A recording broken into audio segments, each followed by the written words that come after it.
Perkenalkan, saya Muhammad Rizky dengan NIM 05422529. Di sini saya akan menjawab jawaban dari tugas mata kuliah logika. 1.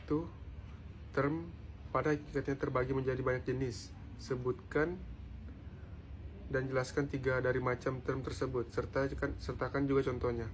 Jawaban dari saya, dalam linguistik, istilah atau form dapat dibagi berbagai jenis berdasarkan penggunaannya. Berikut ini jenis-jenis term adalah: 1. Term definisi.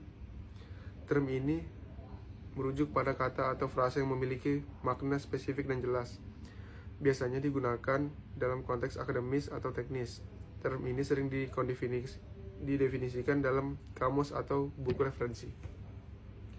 Contoh, fotosintesis adalah proses di mana tumbuhnya alga dan beberapa bakteri mengubah cahaya matahari menjadi energi kimia dalam bentuk glukosa. Dalam konteks biologi, istilah ini memiliki definisi yang jelas dan spesifik. 2. Term konseptual. Term ini merujuk pada kata atau frasa yang menggambarkan ide atau konsep yang lebih abstrak. Istilah ini sering digunakan dalam kondisi filosofis, sosial, atau teori. Contohnya, keadilan adalah istilah yang menggambarkan konsep moral dan etika tentang perlakuan yang adil dan setara hidup individu dalam masyarakat. Keadilan dapat berbagai ekspresi tergantung pada konteks sosial dan budaya. 3. Term teknikal. Term ini adalah istilah yang digunakan dalam bidang tertentu seperti ilmu pengetahuan, teknologi, atau profesi tertentu. Istilah ini seringkali tidak dipahami oleh orang awam karena spesifik untuk bidang tersebut. Contoh, algoritma adalah istilah yang digunakan dalam ilmu komputer untuk merujuk pada langkah-langkah sintetis yang diambil untuk menyelesaikan suatu masalah atau mencapai tujuan tertentu. Istilah ini sangat penting dalam pengembangan perangkat lunak dan analisis data.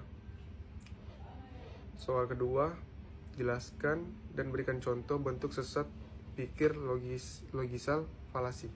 Bagaimana agar terhindar dari logisal falasi? Jawaban dari saya, sesat pikir atau logisal falasi adalah kesalahan dalam penalaran yang mengakibatkan argumen yang tidak valid. Penting itu untuk mengenali berbagai bentuknya dan selalu memeriksa argumen dengan bukti yang kuat. Pengertian sesat pikir atau logisal falasi. Sesat pikir adalah kesalahan dalam penalaran yang membuat argumen tampak valid, padahal sebenarnya tidak. Tipe argumen ini seringkali mengandung kesalahan logika dan dapat menipu pendengar atau pembaca. Contoh bentuk sesat pikir.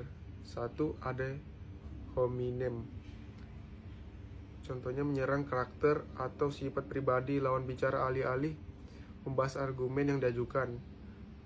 Contoh, kamu tidak bisa percaya dalam diskusi ini karena kamu pernah gagal di ujian. 2. False dilema.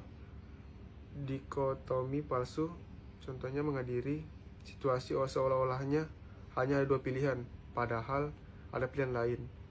Contoh, kita harus memilih antara merobohkan gedung sekolah atau membiarkan siswa dalam bahaya. 3. Strauman fallacy.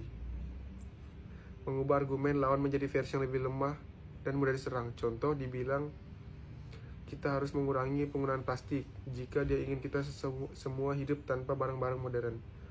Cara menghindarinya, pahami berbagai bentuk sesat pikir. Mengetahui jenis-jenis sesat pikir dapat membantu kita mengenali dan menghindarinya dalam argumen.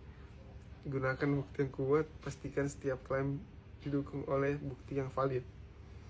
Berpikir kritis, evaluasi argumen dengan kepertimbangan semua sudut yang pandang dan tidak terburu-buru menarik kesimpulan. Didiskusikan dengan terbuka, ajak orang lain untuk memberikan masukan terhadap argumen yang diajukan, sehingga dapat mengidentifikasikan potensi kesalahan logika. Itu saja jawaban dari tugas logika saya. Kurang lebihnya mohon dimaafkan. Assalamualaikum.